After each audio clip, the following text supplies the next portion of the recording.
Hey friends, it's Allison here, jumping in real quick before you get into all the juicy details of today's episode. Did you know there is just one more week left to our 200th episode giveaway where you have the chance to win a full ride scholarship to the Better Belly Blueprint? This is the way to heal your gut so that you can poop daily, ditch acid reflux, and balance your hormones even when nothing else has worked. Here's how you can enter. Leave a rating and review on the Better Belly podcast on Apple Podcast or Spotify between now and May 29th. Take a screenshot of that rating and review, then go to betterbellytherapies.com/giveaway and fill out our 200th episode giveaway form. You will automatically receive an email with a code for $200 off the Better Belly Blueprint, which you're going to get as soon as you send in that form. And then a full scholarship winner is going to be announced on May 30th and messaged by email. If you win, you're going to win a full scholarship to the Better Belly Blueprint. And if you don't win, you can still get $200 off, which is 20% off of the Better Belly Blueprint if you join by May 31st at midnight. So go ahead and leave a rating and review. Get that giveaway form filled out at betterbellytherapies.com/giveaway, and you can finally end your constipation, acid reflux, and PMS for good. Happy Thanksgiving, everyone. As we are entering into a day of eating here in America and celebrating with delicious food, I thought that I would have on the podcast today a topic that is near and dear to some of y'all's hearts, and that is the low FODMAP diet. And by near and dear, I mean you are sick of being on the low FODMAP diet. Thanksgiving then is a particularly unpleasant day of festivities for you because there are many foods that you cannot eat on the low FODMAP diet that are served in many of the most common dishes of Thanksgiving. And so if you've ever been put on the low FODMAP diet to control your IBS, gas, and bloating, if you have been on the low FODMAP diet and tried to get off, but your symptoms come roaring back every time, then this podcast is for you. Today, I'm going to be discussing with you the only 3 steps you need to successfully come off the low FODMAP diet. Are you guys ready? Let's jump in. Welcome to the Better Belly podcast, where we find freedom from food restrictions, we increase energy in our lives, and we begin to feel more healthy and vibrant than ever by finding the root causes of our health problems. My name is Allison Jordan. I'm a marathon runner, functional medicine health coach, certified craniosacral therapist, gut health nerd, lover of Jesus, and owner of Better Belly Therapies, a clinic based in Ann Arbor, Michigan that works with both virtual and local clients to help them achieve the best health of their life. I am here to walk with you on your journey to a better belly and a better life. We're going to go beyond popping a probiotic and just checking out our poop. In this show, we are going to go deep into gut transformation strategies that last for your entire life. If you are ready to feel your best, get ready to roll. You are in the right place. And just as a reminder, this information is not meant to diagnose, manage, or treat disease. Always consult with your own health practitioner before you make any changes to your health.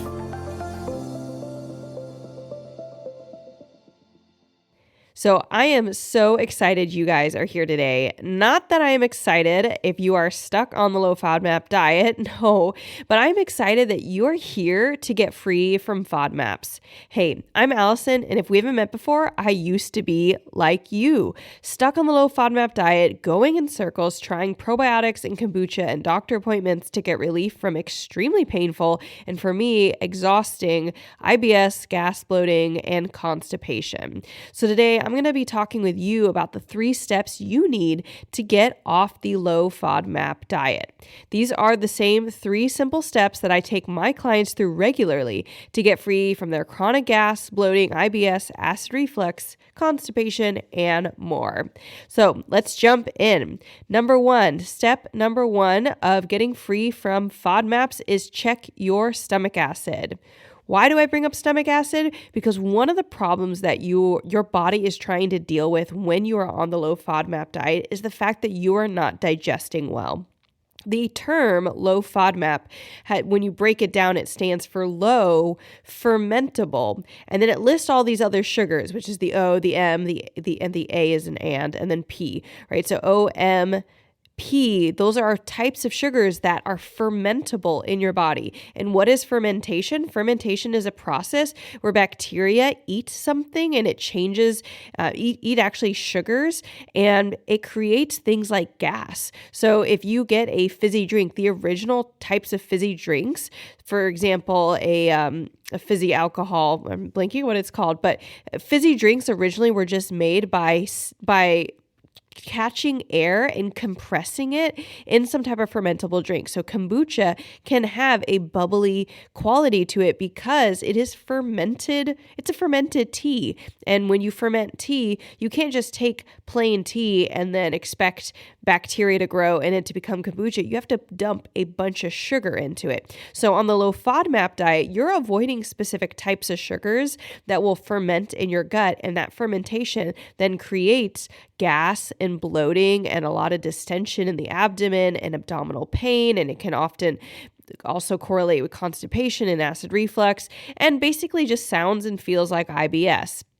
The general experience people have with IBS, that is. And so on a low FODMAP diet, the way it was originally intended by the creators of it, who are from Australia, they're these nutritionists in Australia, they developed the low FODMAP diet and they thought, well, if you go on the low FODMAP diet for 2 to 3 months, you should starve out that bacteria that is fermenting this food and you should be fine and be able to integrate it back in. And so you've likely been told, oh, just do this diet for a certain amount of time and then slowly integrate foods back in. And then you find out, well, any food I try to integrate back in isn't working. And if that's the case, you are like me. And so the first thing to check if you are having this fermentation problem is your body's own ability to digest food. And the very first step in digesting food is stomach acid. Stomach acid is the number one most common thing I find that my clients with acid reflux, with IBS, who are stuck on the low FODMAP diet, or honestly any other super restricted diet, they need support in their stomach acid levels. And I have a whole handout describing how to check your stomach acid levels with a very simple ingredients from home. And if you can get these simple ingredients by going and checking out my freebie, the Constipation Relief Guide, in the show notes. In this guide, I give you the exact simple test you can do with ingredients from home. Read baking soda. That's all you need, baking soda, and you can see if you have low stomach acid. Now, so step number one is check your stomach acid. If it's low, your goal now is to get it higher. And guess what? When you improve your stomach acid and make it go up, then you are going to have better digestion of food so that by the time it hits your small and large intestine, fermentation is not a problem because you've already broken down all that food more appropriately. So number one, check your stomach acid. Number two is test for pathogens. So why am I bringing up pathogens? What's the word pathogen? Pathogen is an all-encompassing word meaning some type of infectious bug that is in your gut. It can be candida, it can be H. pylori, it can be C. diff, it can be a parasite. You might have heard of individual ones of these pathogens, but altogether, any mixture of them, we just call them pathogens. Poor digestion starts with pathogens because pathogens start to cause massive inflammation in the gut. They break down the gut lining, leading to leaky gut. And generally, they're going to cause their own problems with your body creating and secreting and absorbing nutrients and enzymes and all sorts of things. They cause massive chaos in the gut. And so if you have gone on the low FODMAP diet and had some improvement, even if it's not total improvement or even total improvement of your symptoms, right? Then you try to get off the low FODMAP diet and things just feel like they're worse or all your symptoms come back right away and there's no food you can add back in and you just feel stuck in your low FODMAP diet, then you likely have a pathogen. And by likely, every single client who has had this story where they do everything right. They're on the right diet. They meditate. They go to the doctor. They try to manage. They exercise. They do everything that they quote unquote should do to be healthy. And then when they try to reintroduce foods into their diet, it doesn't work. There has always been a pathogen. So if you're wondering, do I have a pathogen, Allison, but do I really have one? If the number one test or the number one correlation that I see for people of do I have a pathogen is if you've done everything quote unquote right that you should be doing and you still don't feel better, you have an invisible pathogen that conventional doctors have not found, even if you've been tested by conventional doctors. So you want to test for pathogens using advanced functional medicine lab testing. I use the GI map and the OAT test with my clients, and this helps find everything we need, H. pylori, bacteria, etc. So number 1, check your stomach acid. You want to get that stomach acid up if it's low. Number 2, test for pathogens. You likely have a pathogen if you are in this scenario where you've kind of got this IBS and constipation and you're trying to treat it with low FODMAP and getting off the low FODMAP's not working. Test for pathogens. And step number 3, love your liver. What up with the liver though? Why do you care about the liver? So if you have had gas, bloating, IBS, constipation, gnarly periods, etc. for a while and you know it because you've been trying to do stuff about it, like go on the low FODMAP diet, then you do have an intoxicated liver at this point. And what do I mean by intoxicated? It has nothing to do with alcohol, though you actually might be sensitive to alcohol. You might find that drinking alcohol, you get a really big reaction to it with a very small amount of exposure. But what I mean by intoxicated is your liver is in toxin overload from pathogens, chemicals, xenoestrogens, that's fake estrogens from things like hormonal IUDs or the pill, copper toxicity, all these different things that can be going on that you've absorbed all these toxins from pathogens and bacteria that have been overgrowing on your food. You absorb it into your bloodstream because of your leaky gut, and it gets dumped onto the liver. Now, once the liver is in toxin overload, it cannot keep up with toxins and it can't clean your entire body. That is its role. If you're not familiar with the liver, check out the episode right previous to this one, episode 118. It is all about the liver and how you can use the liver as leverage to get rid of your gas and bloating. So check out again, episode 118 on the liver. And if you have listened to that episode, if you haven't, whether or not you have, I have a very specific liver protocol that is a gift for you that you can get by going to betterbellytherapies.com/liver.